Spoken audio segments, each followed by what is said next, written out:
Om Tare Tu Tare Tu Re Soha. Om Tare Tu Tare Tu Re Soha. Om Tare Tu Tare Tu Re Soha. Om Tare Tu Tare. All right. Well, 2 weeks away. I hope that everyone has been well. It's good to be back here with all of you. Before we dig into the text, since I've been gone for a couple weeks, do want to make sure I check in and see if anyone had any thoughts or things that have arisen over the last 2 weeks with the teachings. I know you had some good discussions after the teachings, and so just want to touch base and see if there's any things that came up or discussion points before we return to the text. If so, you can just unmute.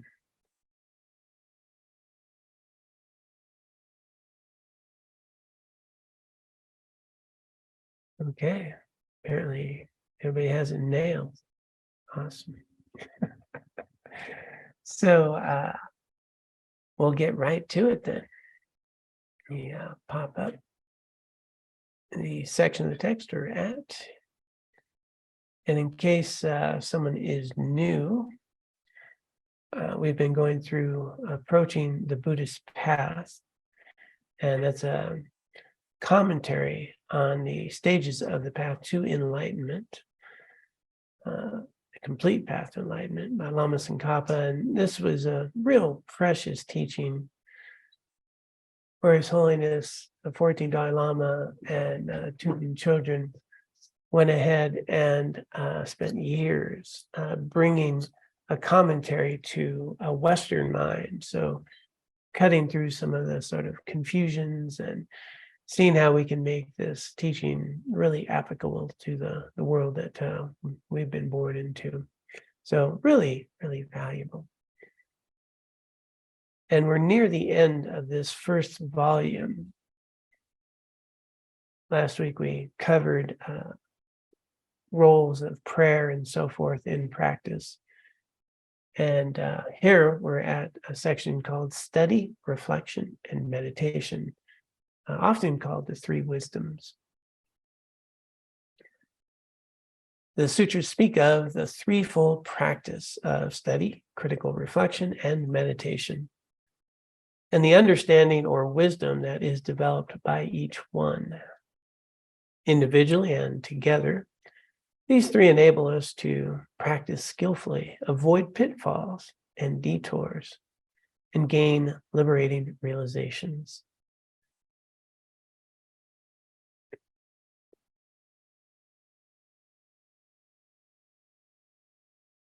Study. In ancient times, the Buddhist teachings were passed down orally. So the first step in learning was to hear teachings. The broader meaning of hearing includes all forms of study, including reading and new forms of learning. Studying the sutras and tantras, as well as treatises and commentaries by later sages, gives us the necessary information to know how to practice. Without this first crucial step, we risk making up our own path or practicing incorrectly. So often the three wisdoms are taught as to hear the teachings, to contemplate the teachings, and to meditate on the teachings. So here he's just making the point, when it's hear the teachings, it actually now has to do with just the different ways that we get to learn, including the texts and so forth, reading, attending teachings, and so forth. Many people are eager to meditate, which is commendable. But without proper study, they run the risk of going astray. They will not know how to meditate correctly, even if they have a strong aspiration to do so. Studying the teachings on emptiness, we learn the reasonings that prove phenomena are empty of inherent existence. Study reveals different perspectives on a topic. thereby increasing our mental flexibility and acuity. Then, when we contemplate and meditate, we can look at the topic from many angles and see connections among diverse points. Knowing the paths and stages on the path to awakening enables us to assess our own progress when we are not able to consult our spiritual mentor. Hearing how to meditate correctly, even if they have a strong aspiration to do so. Let me make sure I read that right. Let me try that again. Many people are eager to meditate, which is commendable, but without proper study, they run the risk of going astray. They will not know how to meditate correctly, even if they have a strong aspiration to do so. Studying the teachings on, let me just pause there. That's what I want to do. I want to pause there. As you may be aware, it's pretty easy to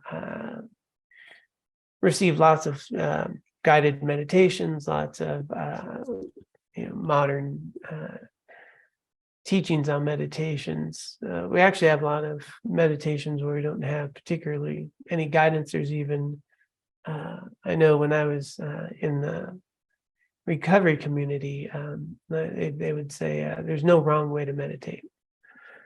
And so we can get some interesting information around meditation.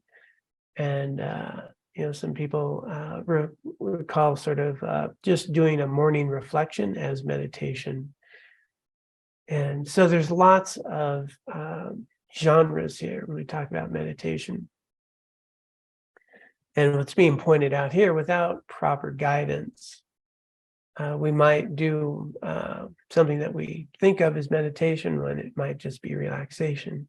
Or we might have meditation that we're doing, which is a form of meditation, but not really know what it's supposed to do. And I think it's pretty common to see images of someone, on a beach, in that nice posture. They're sitting there, it's a beautiful beach, and they look all serene.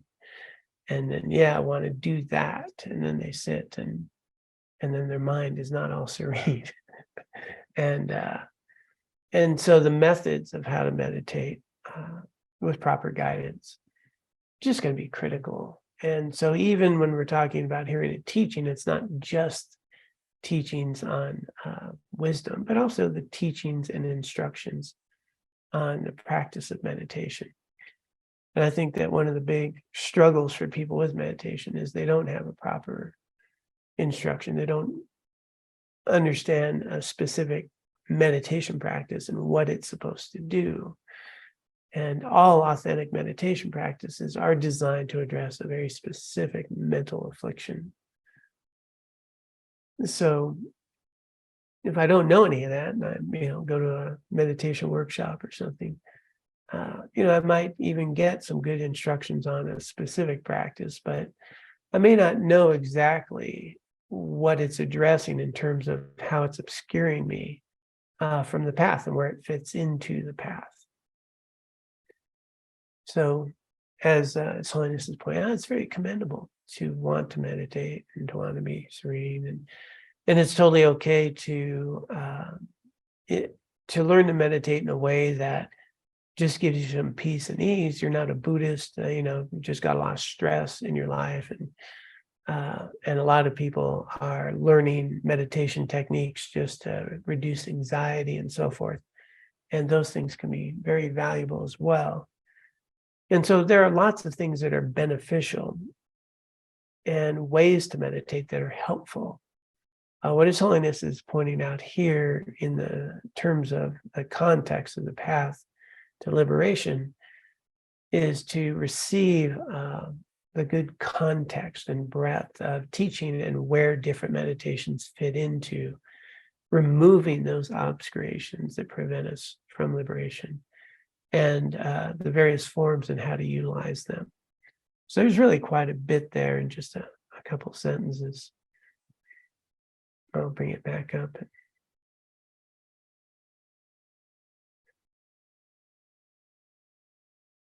So now let's get to the emptiness part. Studying the teachings on emptiness, we learn the reasonings that prove phenomena are empty of inherent existence. Study reveals different perspectives on a topic, thereby increasing our mental flexibility and acuity. Then, when we contemplate and meditate, we can look at the topic from many angles and see connections among diverse points. Knowing the paths and stages on the path to awakening enables us to assess our own progress when we are not able to consult our spiritual mentor. So, here again, the teachings on emptiness, the path to awakening, it's nice to, there's some things that we can do mentally. We can understand the ideas of labeling something, right? I can understand that deliciousness, is not in the food itself, right? And we can start to recognize the impermanence of our experience and the realization that I'm changing moment to moment. We can start to analyze, where the way I attend to someone has an impact on how I experience them. So these are things that we can do with our minds. We can look at the reasoning and the discernment. And real critically for me is, if I'm going to sustain a practice, well, I need to have some faith in it. It takes effort. And we notice, I'm sure all of us have been up and down with our practice. But to sustain it, there has to be some benefit, and there has to be some real devotion, in a sense of commitment. And that's only going to happen if it makes sense, if it's practical, if I have some experience with it. And so here, this opportunity to really have it thought out, analyze, contemplate, receive teachings and see if they make sense. If they make sense, well, then I'm going to engage with them. So getting right into teachings, and a lot of people have done so. I actually had someone show up the other day here, and he's looking for a Buddhist center, and I was talking to him. He's been interested in Buddhism, and basically he was asking, about becoming a monk. And how do I do that? I said, well, let's start with learning about Buddhism. And we had this discussion, and he was really interested. He had the idea that you could just join a monastery, right? You can get it out of the world, but basically, I was talking to him, and let's start with studying, learning in the foundations, and I think that we can get caught up in that too. Maybe not to that degree, but I know I've met many people who thought about becoming a monk who haven't really trained at all. There's a nice idea that I can devote myself to something, and then the learning will take place. But actually, that doesn't generally last very long. It's usually much more the other way, is that I'm suffering, I'm struggling, life's challenging in some way. I want to have some way of learning how to be okay, how to make sense of my life.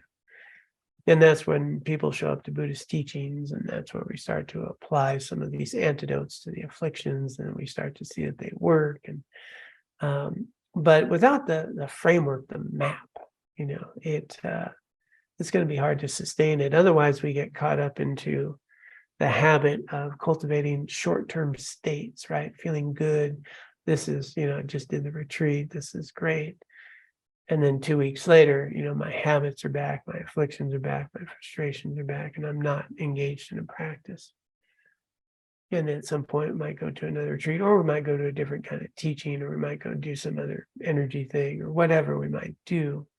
And so what we can get caught up in is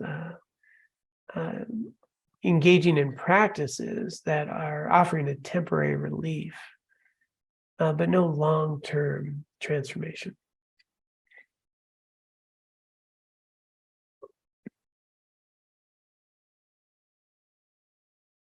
Okay. So hearing is not dry intellectual learning. It is dynamic and sparks transformation in our mind. One Lama said that it's better to study scriptures 1 month than to do a 1-month retreat meditating on and reciting the mantra of Manjushri. So Manjushri is the Buddha of wisdom. This illustrates the importance of study to gain wisdom. The Dharma is vast, and we should continue to learn its various aspects our entire lives. Our bodies may become old, but our minds can still be young and full of enthusiasm for learning. Whenever I have time in my busy schedule, I read one of the great treatises. Even if I've studied it many times before, new aspects are revealed with each reading. Something to keep in mind when studying the Dharma is that many words have multiple meanings that differ according to the context. The Tibetan word rigpa, for example, is translated as awareness or cognizance. In the context of mind and awareness teachings, right? So it's just awareness often. Rigpa is awareness. But in the context of Dzogchen, it refers to a subtle mind, actual, even primordial awareness, primordial wisdom, like complete. So the same word actually is going to have 3 layers of meaning with Rigpa in the different contexts and perspectives. So pretty easy to get confused if we don't know things like that. Bliss has different meanings in the context of serenity meditation and highest yoga tantra. So the point being made here is if we don't have opportunities to really study and learn different perspectives and have a greater bandwidth of what certain teachings mean in different contexts, it's pretty easy to get confused. I think I've told the story a few times before. When I was studying at the Dharma Center in Long Beach, and I was, prior to being a monk, I think I was nearing about that time to become a monk. We had a study group on Fridays. Friday nights we'd study, and we were going through Liberation in the Palm of Your Hand. And it was a 24-day teaching and commentary on this path of awakening. And, we would read some verses, we'd discuss it. And then if we had any specific questions, we'd write them down and we could ask our teacher, Geshe Sultan Gyaltsen, the Lama that we studied with. And it was very slow going and we'd have questions.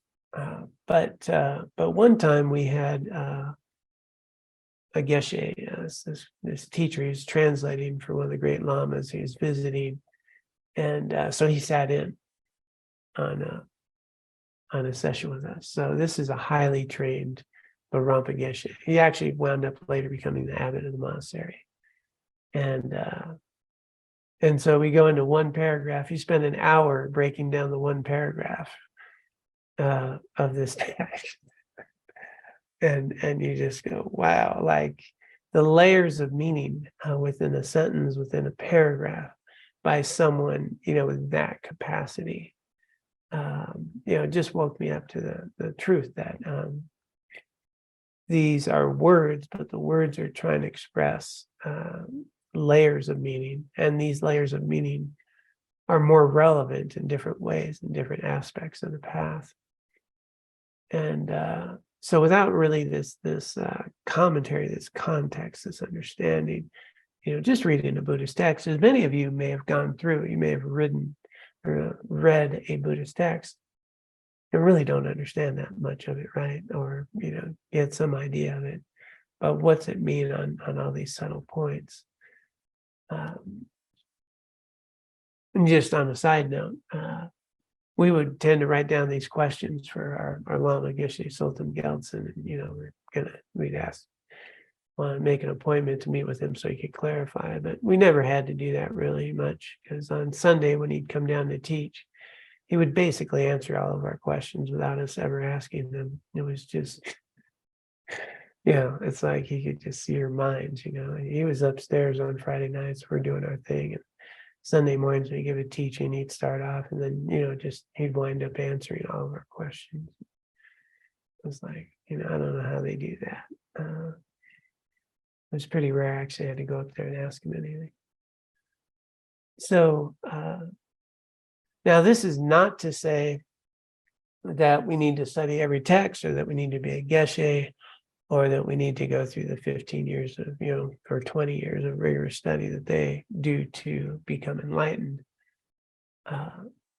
Matter of fact, there's a lot of really good recommendations, including from Jetsuma Tenzin Palmo, to say, really to study and to know a good foundational text and have a good practice and receive solid teachings is going to be good. So, the text around here ultimately is the Lamrim Chenmo, the stages of the path to enlightenment. And what we're reading now with, they have, I think, 10 volumes of commentary. And this whole first volume that we've been going through for, I don't even know how long we've been doing this, months and months, maybe. It hasn't been a year, maybe, but it's been a while.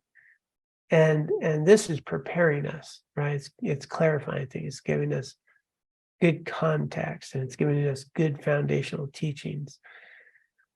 And then we're going to be engaging with this Buddhist path, this next volume.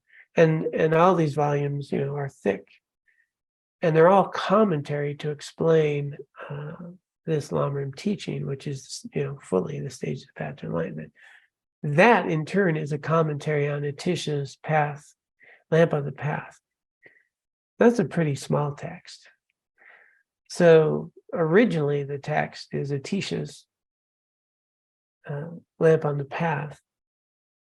If you read that, you're going to find it's a fair, it's not a very big book, and the text isn't that long, but it's where Atisha basically clarified all the points and provided a practical teaching for the Tibetans to utilize for the path to awakening. So, it's like this big. And then there's a commentary, and that's 3 volumes that are this big for each of the 3 volumes. And that's Lama Tsongkhapa's Stages of the Path. And then if you want a commentary on the Lamrim and the Stages of the Path, Geshe Sopa has this great one. It's 5 volumes, and they're thicker. They're a little thicker than the 3 volumes each, and they're 5 volumes, right? And and now here we are with His Holiness and Tubchen Children. They just released the 10th volume of this particular series. And, it's on emptiness. The 2 truths just came out in wisdom. And, the books are all about this big, and there's 10 volumes. So you can see how it all starts with one foundational text, and then it gets expanded. We get to unpack subtle points. There's layers of meaning there. So all this to say is that you're not needing to go study a million different types of texts. You could pick something like the Lamrim, Stages of the Path to Awakening, and everything's there. And then as we engage with them and we start unpacking them, it's going to have different rich points. And as we cultivate our merit and our wisdom and our practice, reading these things is going to have a more subtle meaning, and it'll just guide us, and it'll provide us this specific teaching gives you the whole map. And likewise with 7-point mind training, some of you are in our Tuesday morning 7-point mind training. 7-point mind training, whole pass there. It's only 7 points, doesn't take long, you can read them. But this, then you're going, okay, well, first point has these 4 sub-points, and then those points have multiple points, and and as you unpack, but the 7 points is really, it's not the core teaching, it's sort of a method of memorizing the path and using these little points to bring you to the teachings, and within each of those are layers of teaching. And so very important to get a full context. And then, after you've gone through the bigger commentaries, coming back to the core shorter commentary, then even the main text, it's going to be rich and ripe and speak to you in new ways, as His Holiness is pointing out. As a matter of fact, on October 14th, we're going to have Venerable Tenzin Priyadarshi here to give a one-day teaching, a retreat, one-day retreat. And it's on the three principal aspects of the path. It's actually the shortest Lam Rim teaching, 14 verses. So in 14 verses, they're going to condense everything that we're learning in 10 volumes, right? And so, it's like that. It's not that we need to go study all the Zen or go study all the Theravada or do all that. It's that we really take some time and really receive deeply the teachings. Then, as he's going to get to the point, then we contemplate them, then we meditate on them. And then we're not going to go astray so easily. And it's totally okay to, of course, read other lineages and traditions and get those perspectives as well. But you can get caught up in the trap of being fully academic and not actually have the realizations if you're just studying and memorizing a bunch of different things. So that's the other point he was making here. It's not dry academic learning. It's this very rich, transformative experience as we combine it with contemplation and meditation. So I'll pause there. I talked for a bit and just see if anyone had any questions there before we move in there. Hi, I'm Eric. Thanks for those who posted the name of the text. I'm curious about starting with Atisha and then moving forward with if you'd like to say something, just go ahead and unmute. Okay, it is unmuted. Hey, John, can you hear me? You know what? It might be on my end. Let me you're not hearing. I have my thing. Can someone just try to say something? Yeah. Can you hear me, John? This is Kurt. And we'll see if I can hear you. Okay, so it is on my end. We have an issue. Hang on one moment. We can make this work. I bet I can hear you. Go ahead. Can you hear me? Can you hear me now, John? Yep. And I think Eric was trying to say something. Eric was trying to say something. Yeah. Thank you all. First, thank you for welcoming me in. And as I'm just getting started, I'm tempted to, I pulled up The Lamp for the Path to Enlightenment. I feel like I can start there, read that quickly, run through the 3-section commentary and sort of work my way down the fingers as it fractalizes and try and catch up. And then after we get through volume 9, start like backing up toward that original. Just wondering if you advise starting with right at The Lamp for the Path to Enlightenment. Yeah, it's actually tricky to go that way. It's not bad to read The Lamp for the Path to Enlightenment, or even a good commentary with that, because that's a core text. Okay. However, where we're starting is potentially even more helpful. Okay. Because what His Holiness, His Holiness and Tubden Children created this series of commentaries to explain the teachings to a Buddhist mind. And so it's more like we're getting the teachings of His Holiness, all the high lamas and geshes and Tubden Children explaining that to us. And so it's better to start here, probably. Valid starting point. Okay, thank you. Yeah. And we're nearing the end of this text. The next text is going to be we'll get into the foundations of the Buddhist path. So a really good place to begin. I think you're in a good spot right here. And we also have these teachings on podcasts, so you can even go back a little bit and see any teachings there as well. Thanks for asking. Okay. Well, we got a little time here. Let's get to contemplation here. Well, the words they're using is reflection. I have to move my little bar out of the way. Reflection, having studied, we must think about what we have learned. This involves investigation and critical analysis to ascertain the correct meaning, which engenders deep conviction in the veracity of the Dharma. Reflection may be done quietly on our own or together with others, discussing and or debating the teachings.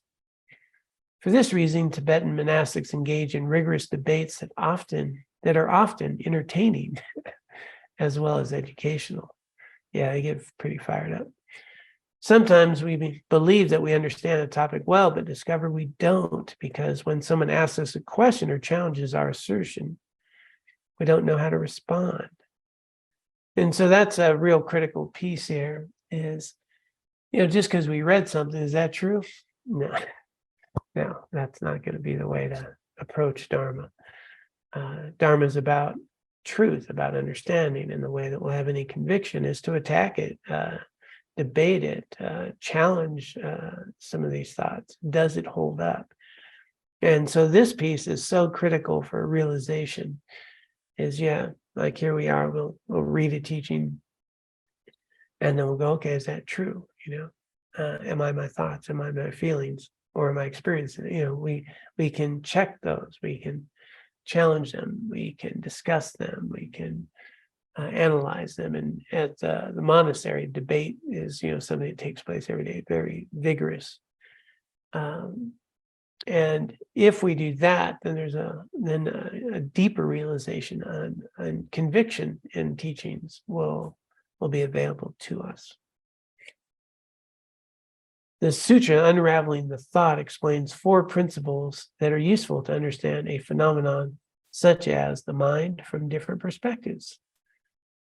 The principle of nature or reality includes examining realities commonly known to the world, such as a water's wetness, inconceivable realities, such as the Buddha's abilities, and the abiding reality emptiness. To understand the mind, we examine its clear and cognizant nature and its impermanent nature. Due to the mind's nature, 2 contradictory emotions or thoughts. For example, anger and love cannot be manifest simultaneously. So he's just going into, all right, now we have to approach and analyze these things. We need to contemplate, not just learn them intellectually. Investigating the principle of dependence entails examining causality, the arising of results from their causes. This enables us to understand that because individual phenomena do not have certain qualities or abilities from their own side, when they interact with other phenomena, new properties emerge. So that's a dependent arising, right? So got a cup of tea, right? There was a tea bag, there was water, there was this thing we call a cup. Now I have a cup of tea where one side a tea bag, which was once a leaf, which was, all these situations, how things are dependently arising and tea is not existent from its own side. Regarding the mind, afflictions depend on ignorance. They cease when ignorance ceases. So that's huge right there. Okay, that's a statement. Is that true or is that not true? If we had a realization of that truth, wow, what would that be like? Anger, resentment, frustration, jealousy is all dependent on ignorance. And if we had wisdom, we wouldn't have those afflictions. Well, that's a huge statement. True, not true? Well, we're going to have to analyze, does that hold up? And we're going to need to challenge it. Virtuous mental factors are not rooted in ignorance and do not cease when ignorance ceases. So it's saying underlying ignorance, virtue's there, these factors. They depend on other causes that can be cultivated limitlessly. Some results are material, while others are consciousness or abstract composites. Impermanent phenomena that are neither material nor consciousness, such as the person and karmic seeds. So, he's just throwing a lot at us here that are taught in the Dharma. The diversity of results is due to the diversity of causes. There are two types of causal processes. One involves karma, the other is causality that is distinct from karma. Very technical teaching there.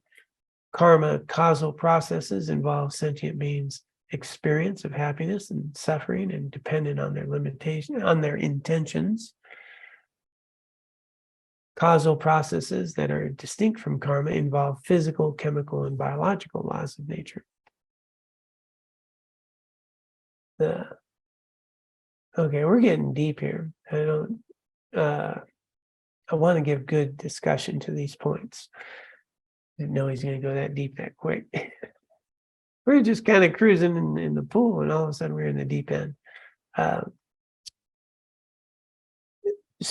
But illustrative here is that he's making some statements which are just foundational understanding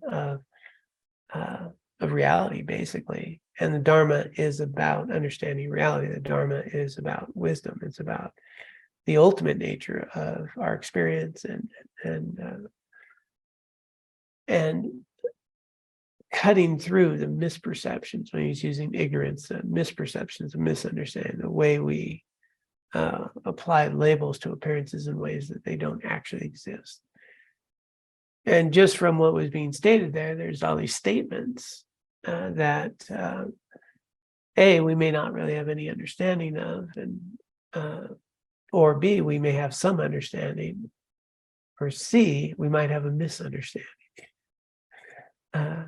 So it's going to be really important to receive teachings and then to break them down, to see how they apply in our own lives, to challenge the basis of the teachings. If we're going to get anywhere, there's no way to really have that deep conviction unless things hold up, right? We test them. And it's much the same in your own life. There's things that you can rely upon in your life. They're very dependable, and things that are not. The Dharma is about a reliability that is, something you can deeply lean into, take refuge in.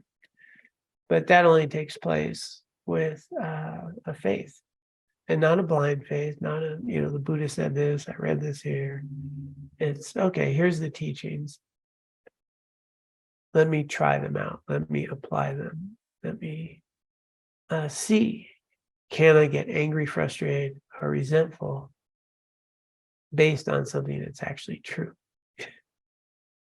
Okay, that's a pretty straightforward deal there. And so, or is my anger, resentment, frustration arising from me grasping onto some person or event in a way they don't exist, or exaggerating the qualities about them or the degree with which I feel they can offer the happiness or suffering I want, or thinking how things should be different than they are, as if I know how things are, or that they weren't caused and that there aren't causes for things. And then we start unpacking that. Yeah, okay, world's a messy place. There's causes for confusion and greed and grasping, and people do things out of their misunderstanding and desires to be happy in some way, and qualities that we project on, this or that thing or person.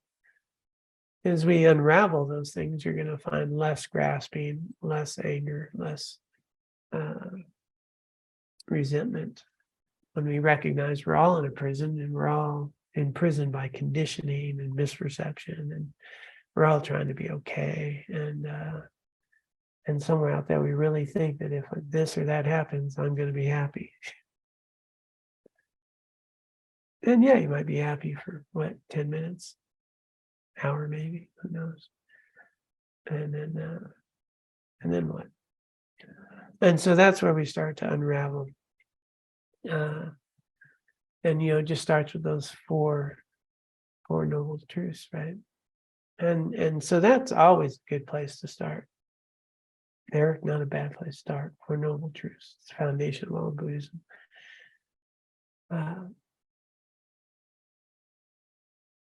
So if we don't engage in this process of receiving a teaching, contemplating a teaching, the next step is then meditating on that teaching. This is this journey of a specific kind of meditation, not to be confused with the shamatha practice, which is going to allow you to study, to contemplate, and meditate, but rather a more analytical type of meditation where you meditate on the realizations that you're receiving from having contemplated, reflected on, and analyzed. So you get some realization, and then you get to meditate. Let that sink in a way that is much more than intellectual, but more of a realization. And then what we'll do next week, we'll come back to some of these statements that he's going into the deep end of the pool right off the bat here.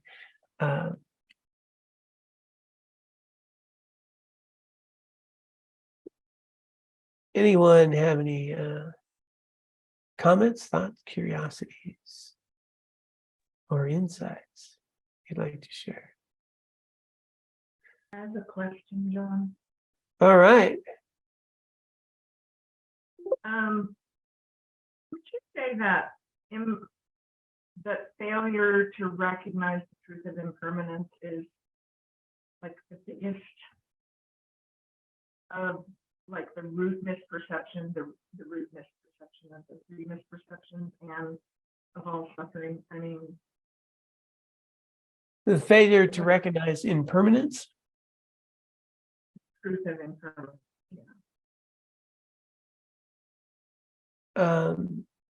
So let me just be clear, because you're pretty soft. I'm trying to turn up the volume. Whether impermanence or failure to understand impermanence is one of the root afflictions. Is that what you're asking? Yeah, I just turned off an extra speaker. Maybe you can hear Oh, I me. can hear you now. Yep. Okay, yeah. So is the failure to recognize the truth of impermanence the root of it seems to me it underlays the other two of the three misperceptions. And it seems to me, as I've been reflecting on it, that it really is the deepest source of our suffering and ignorance. No, it's an interesting reflection. And for those of you maybe newer, understanding impermanence, nothing's permanent. Everything comes together, falls apart. We're different than we were yesterday, and we'll be different tomorrow. And things come together and they fall apart. And there's nothing that is not changing moment to moment. And so impermanence is going to be one of the core pieces, but at the very what we would call the root is misperception itself. And so ignorance, attachment, and aversion, those are the three root poisons that create all of samsara. But I think what you're saying, which is, I think, an interesting reflection, that if you understood impermanence, you wouldn't grasp at attachment or be as caught up in aversion, right? You would notice that those moments are coming and going, and that you're noticing in your own life that the more that you're aware of that, the less these other two, come into play, which is really a nice observation. However, I think even core to that, and the real core, is I am. Well, I felt even that if we understand impermanence, we understand that there's no fixed identity. There's no I am. It's a helpful method to get there, which is what I think you're describing. Right. Yeah. And I was trying to explain non-attachment to outcome with someone, and this is where this led me was, so I appreciate your understanding what I'm saying about that in terms of attachment and aversion. Yeah. And it's impermanence, as you're pointing out, is a great method to getting, as you're pointing out, less grasping to self in a way you don't exist, right? The root core. So that can be a very valuable tool if you start to recognize how you're grasping yourself in itself is impermanent, right? That self we're grasping to is changing and it's not fixed. So a real skillful method you're describing. The sort of core, is the karma, the klesha that gives rise to how I'm experiencing John to begin with. It's already a part of the experience, and then the understanding of impermanence is a method to unravel that. Impermanence is going to be key. And dependent arising is sort of what they would say the ultimate way within this lineage. One of the very skillful methods as well is dependent origination. Understanding that, you'll understand emptiness. That is emptiness. It explains it, which is it's just a logical process that we can work through in our mind initially, which includes so impermanence and dependent origination. I think those two together, really incredible methods. But neither of those will work without a kind heart. So that's a whole nother thing. It's the whole another struggle is people will go, I'm going to go meditate on emptiness, or I'm going to go meditate on impermanence. But if we're not softening our hearts, if we're not being compassionate, if we're not learning how to be kind, that's like pouring water on a rock. It's just not going to do much. So again, that's where the fullness of these teachings, compassion and wisdom. So impermanence is going to be in the wisdom portion, but compassion is going to be the skillful method in how we engage with others. So the cultivating and softening of our hearts, the compassion to get out of self, the idea of recognizing our connection, our interdependence rather, with all others, and the struggle that we're all in this prison, and the compassion, the softening of the heart, the care, the kindness is going to be the fertilizer for all the realizations around impermanence or emptiness.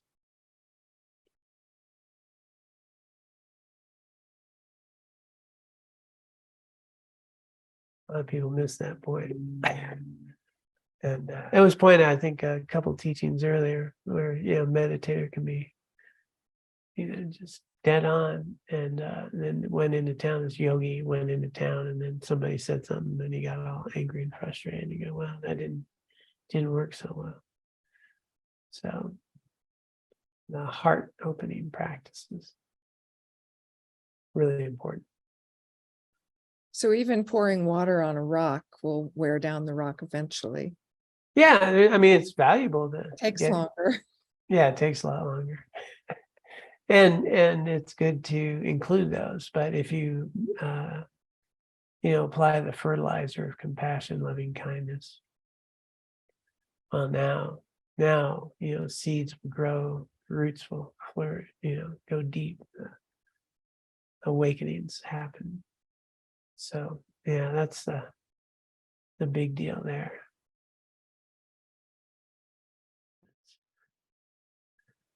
Let's go ahead and dedicate the merit that we have cultivated from our time together. Taking just a moment to recognize that there are people all over this world who are engaged in virtue and care and kindness, and they're of all faiths and spiritual traditions.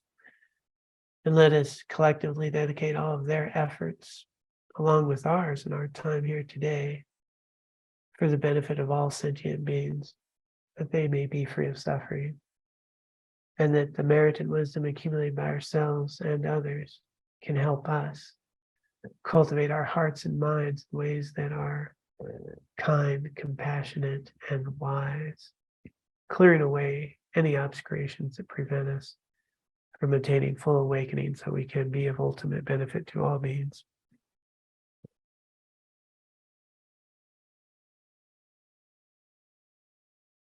Let us dedicate. By this merit, may I soon attain the enlightened state of Guru Buddha, that I may be able to liberate all sentient beings from their sufferings. May the precious Bodhi mind, not yet born, arise and grow. May that born have no decline, but increase forevermore.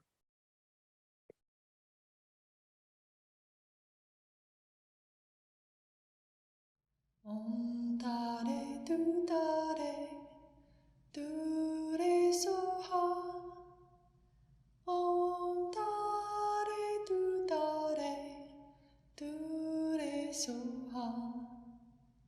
Om Tare Tu Tare Tu Re Soha.